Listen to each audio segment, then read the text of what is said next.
Estamos no ar aqui pela Rádio Progresso de Montenegro e também pela JPTV com mais uma edição do Estúdio Aberto, transmitido diretamente aqui dos estúdios provisórios ainda, né, do Grupo Progresso de Comunicação da Rádio Progresso de Montenegro, já que estamos em obras aqui para a execução de uma verdadeira central de mídia. Ao meu lado aqui, nessa segunda-feira de muito frio, a Clarice Almeida. Tudo bom, Clarice? Tudo certo, Adriano. Tirando o frio, né? É verdade. Tudo bem, bom dia a todos. Olha só, Clarice, uma notícia que está postada aqui no portal JP News. O corretor diz que preços dos imóveis de Montenegro tiveram redução nos últimos anos. Uma entrevista feita com o Roberto Bellina, onde ele traz algumas informações e dá esse dado curioso, né? É, exatamente. Ele falou sobre aquela velha máxima, né? A oferta faz a procura. É, isso. E a procura faz a oferta, na verdade. Lei da oferta e da procura, exatamente. Né? Ele falou sobre o preço dos imóveis aqui na cidade, que deu comparativos, né? Em torno de 3, 4 anos atrás, um imóvel que chegou a custar R$200 mil, atualmente teve uma queda e já se encontra por 180, 150, enfim. Conforme a procura, maior é o encarecimento dos imóveis. E ele desmistificou uma situação também que muitas pessoas falam, que Montenegro é uma cidade que tem imóveis muito caros. Segundo ele, não, é uma cidade que está no padrão, está no patamar, comparando com outros municípios aqui do estado. E que diante de cidades como Pelotas, por exemplo, ainda se tem imóveis bem mais baratos do que lá. Um terreno que aqui próximo ao centro custa em torno de R$100 mil, no município de Pelotas se encontra por mais de R$200 mil. Então ele dá exemplos, né, de como varia de cidade para cidade e deixa claro que Montenegro não é um dos municípios com o valor mais elevado dentro do estado, né, para terrenos e imóveis. Muito bem, Clarice, agora uma outra notícia aqui, ligação entre a violência e o uso de drogas foi tema de debate do programa Segurança Pública. O programa já está aqui disponível no JP News e também veiculando na JPTV, Clarice. Isso mesmo, o ex-coronel da Brigada, o coronel Edar Borges, agora diretor de trânsito do município, apresentador do programa, recebeu 2 assistentes sociais e uma psicóloga para conversar sobre o tema violência. E a ligação, né, o link direto que todas elas fizeram do assunto foi com a droga, né? O uso de drogas estaria causando o aumento de violência nos últimos anos. Então foi tratado dessa questão, né? Foi falado também sobre como evitar problemas de aumento na violência e também do uso de drogas, né? Já que um está ligado ao outro. Para as assistentes sociais, uma das formas de se combater esse problema é os governos, né, em todas as esferas, federal, municipal, estadual, criarem redes, né, de apoio às famílias, dando melhores condições de educação, de cultura, de lazer. Elas acreditam que a partir do momento em que o jovem, a criança, tiver como melhor usar o seu tempo, tiver mais acesso à educação, à cultura, à leitura, eles vão estar utilizando esse tempo ocioso em prol de coisas positivas, né? Então eles vão estar se afastando do mundo das drogas e, consequentemente, da violência. Então foi bastante tratada essa questão e o comandante também falou sobre a legalização da maconha, né? Ele que teme que essa liberação chegue até o país, né? Já que já é uma realidade nos países vizinhos, né? No Uruguai, no caso, e ele acredita que isso vai se expandir por outros países aqui do entorno, posteriormente chegando ao Brasil. Ele acredita que isso é uma jogada das indústrias de cigarro, né, que acabaram perdendo um pouco do espaço, do seu faturamento para as drogas, né? As pessoas passaram a optar por outros tipos de drogas, além do cigarro, e aí agora as indústrias querem recuperar esse mercado através da fabricação até mesmo de cigarros de maconha, né? Ele falou também da possibilidade das indústrias utilizarem os parques de fabricação, né, os parques para produção do cigarro. O mesmo parque que é utilizado para fazer a fabricação do cigarro convencional pode ser aproveitado para o cigarro de maconha. E com isso as indústrias pretendem faturar muito. Então é necessário que haja uma modificação na cultura, né, do país, que as redes de apoio às famílias sejam efetivadas para impedir aí um surto, né, uma epidemia do uso de drogas no momento em que isso for liberado aqui no país. Bom, a matéria é bastante interessante, o programa, então, nem se fala, são 3 blocos onde todo mundo vai poder conferir aí esse debate interessante e polêmico sobre o uso de drogas. Inclusive, eles falam também sobre a mídia, né, o papel da mídia para evitar o uso de drogas. Eles destacavam que atualmente 92% dos assuntos da mídia são ligados à violência e à criminalidade, né?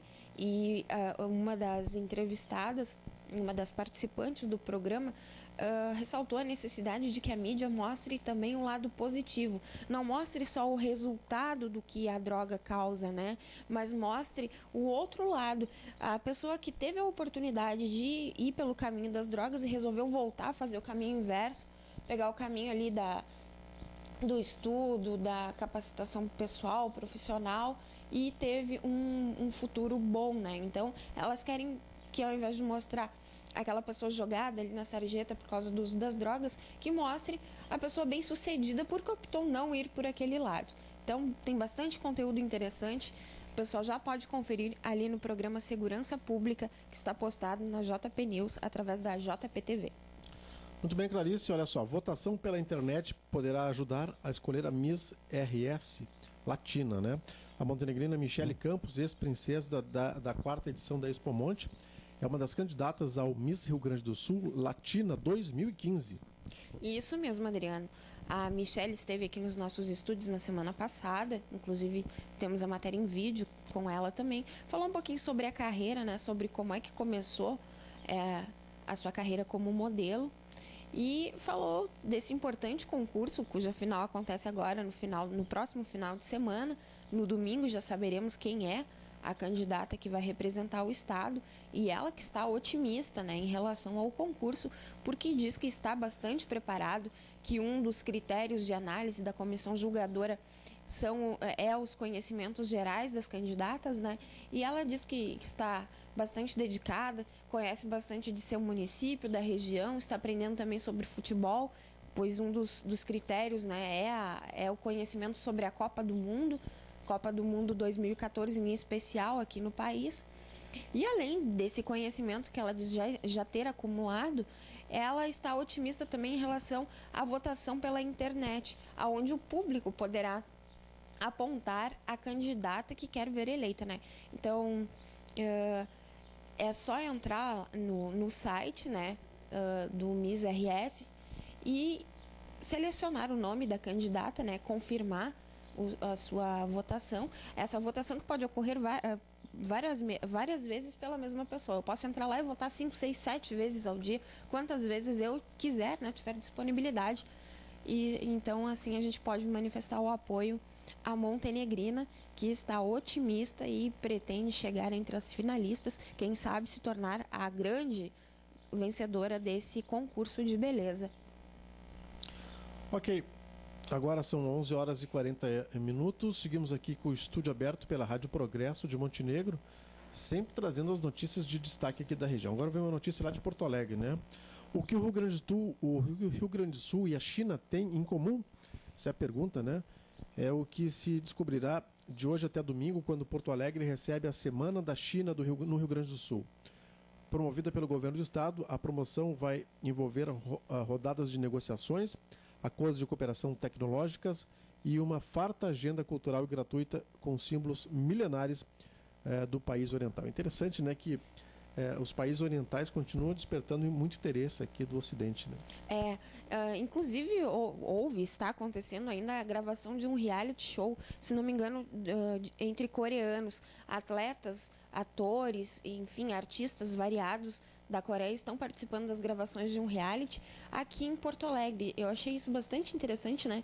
E vem a casar com esse assunto, com essas atividades que acontecem essa semana aqui no estado. É um momento de riqueza, né?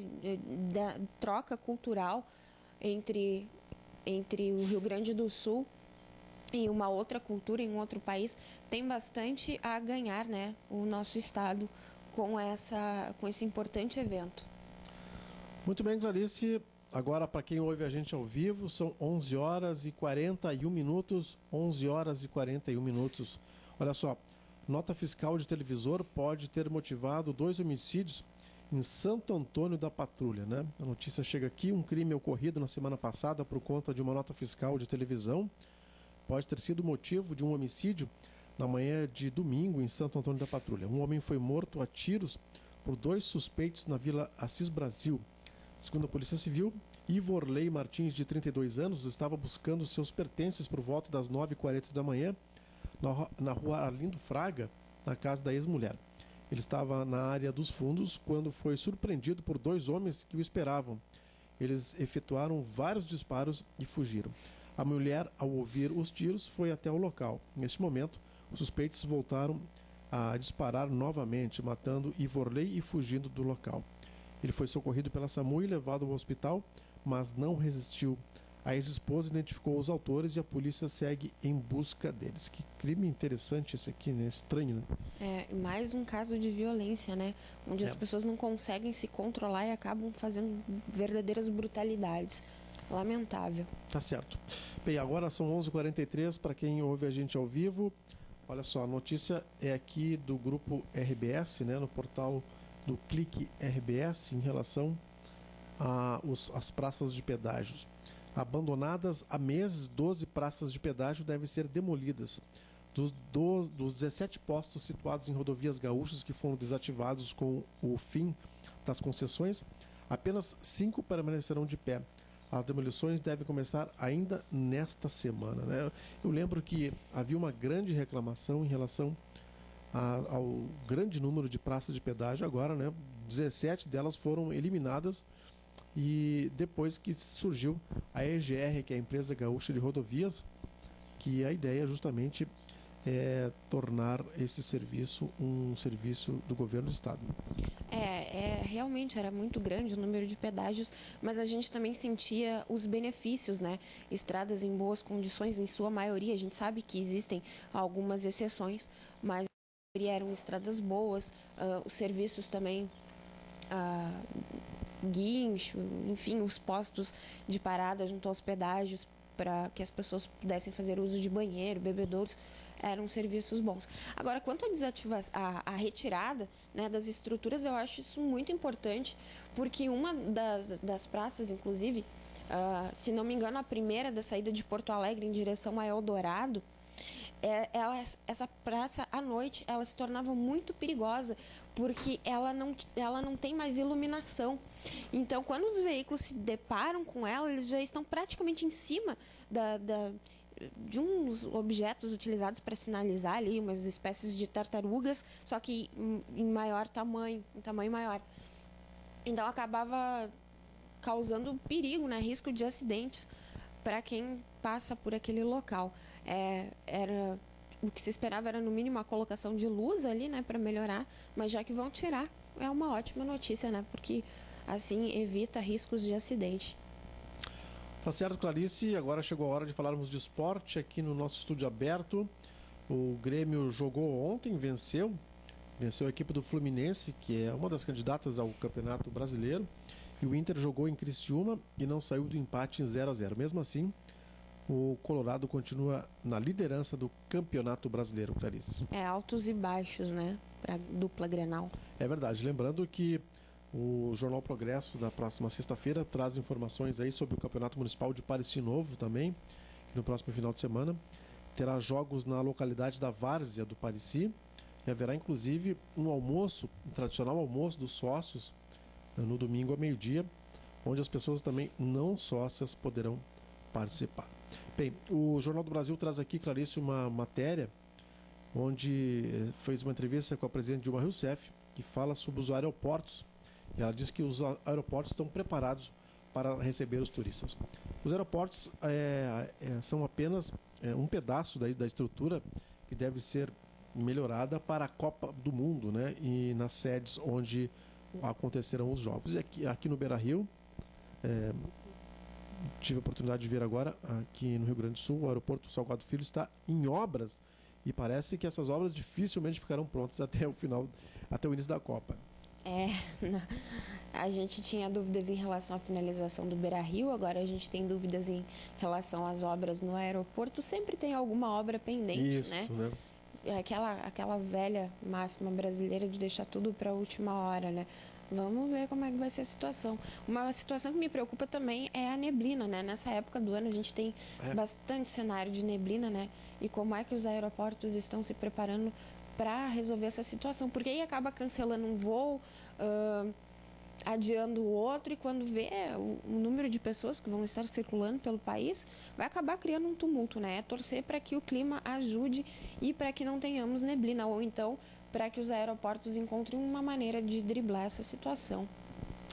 Ok, Clarice, agora amanhã é quarta-feira, depois amanhã, melhor dizendo, teremos a abertura da safra dos citros em Montenegro, né? Isso, a expectativa da gente para saber como é que vai ser a colheita desse ano, né? O número de toneladas que se espera colher dos frutos aqui na nossa região. A abertura, que sempre é um evento bastante importante, conta com representantes do governo do estado, sem falar que é um evento que mostra o potencial da gastronomia, né, com delícias preparadas à base de bergamotas e laranjas, enfim. Vamos trazer novidades sobre a abertura da safra na quarta-feira à noite, aliás, à noite não, à tarde. À tarde, 2 Hoje a horas, gente está adiantado, né? Para ti já é quarta amanhã, para mim já é de noite. Quarta à tarde a gente traz informações então para todo mundo sobre a expectativa dos produtores, né, sobre a colheita 2014. Ok, na semana passada aconteceu uma manifestação a favor do enfrentamento à violência sexual na Praça Rui Barbosa de Montenegro, né? Foi uma atividade para conscientizar a sociedade montenegrina para o enfrentamento da violência sexual infanto-juvenil. O evento foi promovido pela Secretaria Municipal de Habitação, Desenvolvimento Social e Cidadania, Diretoria de Assistência Social e Cidadania e também o Centro de Referência Especializado em Assistência Social, o CREAS.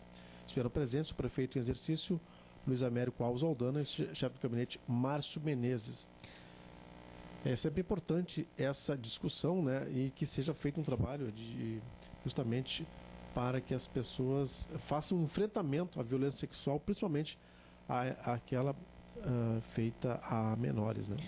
Adriano, essa ação que ocorreu na sexta-feira, ela acabou causando um desabafo da conselheira tutelar, a Josi Paz.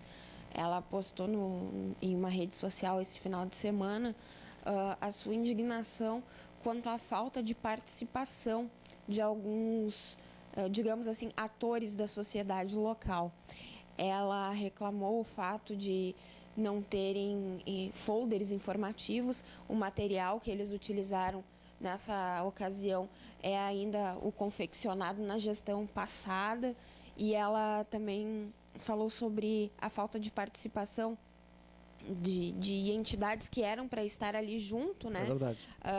Bom, a foto mostra aqui no JP News. Né? Exatamente. A própria visita do prefeito em exercício foi algo muito rápido, então eles acabaram não tendo a visibilidade que gostariam de ter para o evento que tratou de um tema tão importante, né?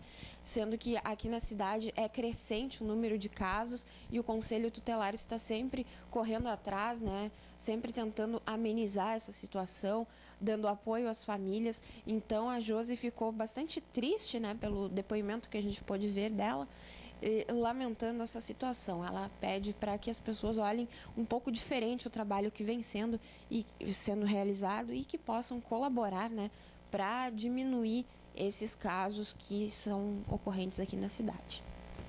Muito bem, nós temos várias informações aqui ainda no nosso portal JP News.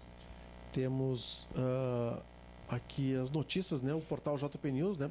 Ele divulga notícias em texto e em vídeo aqui. Nós temos inclusive já a matéria do protesto na escola lá de São José do Sul, onde os alunos protestaram contra a falta de professores. Imagina, não tem inclusive aulas de matemática, né? Matemática, química, que são matérias normalmente encaradas como difíceis pelos alunos, né? Principalmente na reta final do ensino médio, onde eles se preparam para o Enem e para outros testes, concursos, enfim. Mas a diretora da escola disse que isso não vai ser um empecilho para que eles façam o exame nacional, que a contratação de professores está sendo providenciada. Em torno de 20 dias, esses docentes devem chegar à escola. Só que imagine, nós estamos no mês de maio, eles vão chegar no mês de junho. E as aulas começaram lá em março, né? Então, olha o período que essas crianças, que esses jovens têm para recuperar aí pela frente. A recuperação pode ser que ocorra no turno inverso ao das aulas ou no sábado. Mas, de uma forma ou de outra, eles vão acabar sendo prejudicados, né? Porque esse tempo que eles poderiam estar estudando em casa ou praticando uma atividade de lazer, leitura, eles vão ter que estar lá dentro da sala de aula, né? Recuperando o tempo perdido, que não é culpa deles, né? Uma situação bastante lamentável. E eles também reclamaram, né, das condições estruturais da escola. São poucos os banheiros existentes e em situações precárias, né, que requerem reformas essas que não têm previsão de execução. E isso acaba chateando bastante os alunos. Mas é uma iniciativa interessante, né, por se tratar de uma escola de interior e mostra o quanto os jovens estão vendo, né, estão participativos a essa onda de protestos que se segue pelo restante do país, porque de algum lugar eles tiraram aquilo ali como exemplo, né, viram que pressionando, que mostrando a realidade se é capaz de alterar de certa forma, né. Então a iniciativa é interessante porque eles mostraram que poderiam ficar lá de braços cruzados, mas não fizeram, né, resolveram ir pelo outro lado e cobrar seus direitos. Muito bem, vamos seguindo aqui as informações do portal JP News e também dos outros sites da região. A informação é esta aqui: o vereador Ari Miller usou a tribuna da Câmara Municipal de Vereadores para informar que houve um superfaturamento no projeto de licitação do vídeo monitoramento em Montenegro. Esse trabalho aí, essa ideia de instalar as câmeras já foi bastante discutida no governo Percival, depois no governo Paulo Azevedo. Inclusive já houve verba para isso e até agora nada, né? Enquanto isso, os casos de roubos, de assalto, continuam sendo correntes aqui na cidade, né? Outro dia mesmo a gente soube de um caso de uma loja aqui no centro que foi roubada, né? Que foi furtada, e que se tivesse o sistema de vídeo monitoramento seria mais fácil a identificação desses meliantes, né? Enquanto isso, eles se sentem à vontade, parecem não ter medo de cometer seus atos, né, de vandalismo. Inclusive já está comprovado, né, que nas cidades onde existem essas câmeras, o índice de crimes é bem menor, né? Com certeza, pelo menos eles se cuidam mais, né, Adriano? Porque sabe. Mas enquanto o executivo não executa esse projeto, muitas empresas, né, muitos lojistas, proprietários de estabelecimentos comerciais estão adotando as câmeras particulares, né? Um exemplo disso é a relojaria e ótica Ronal, que a gente fez uma matéria há alguns meses atrás. O local sofreu com uma onda de roubos durante 3 anos. Foram foi muito grande o prejuízo desse estabelecimento. Então, eles optaram por colocar o sistema de vídeo monitoramento particular e eu tive a oportunidade de ver como é que funciona, né? Bastante interessante. As câmeras cobrem todos os cantos da loja, parte externa, interna. Então, o bandido que entrar ali tá ferrado, porque ele vai ser identificado, seja por uma ou por outra, ele vai ser identificado. O sistema é muito, muito forte e muito interessante, né? Seria bom se todos os outros estabelecimentos pudessem contar com um sistema como aquele. Mas já que isso nem sempre é possível, né? A viabilidade financeira complica, então, já que o executivo consiga colocar em prática esse projeto que há anos se fala e que até agora continua emperrado.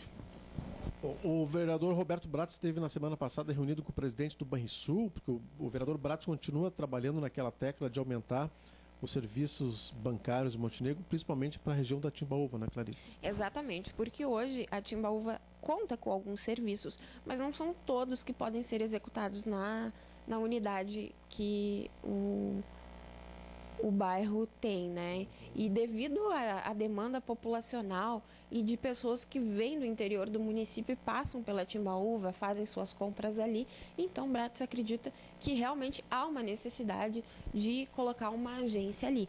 E essa constatação dele também é afirmada por representantes do próprio banco. Então, o que existe agora é a situação de se fazer um planejamento, né, do orçamento para o próximo ano para ver quando é que vai ser, como é que vai ser a instalação dessa agência. Mas já se sabe que é de interesse da agência aumentar os serviços lá na Timbaúva. Então, é uma questão de tempo até que isso ocorra. Muito bem, Clarice, vamos ficando por aqui com o nosso estúdio aberto. Eu quero agradecer mais uma vez a tua participação e a gente volta na semana que vem, né?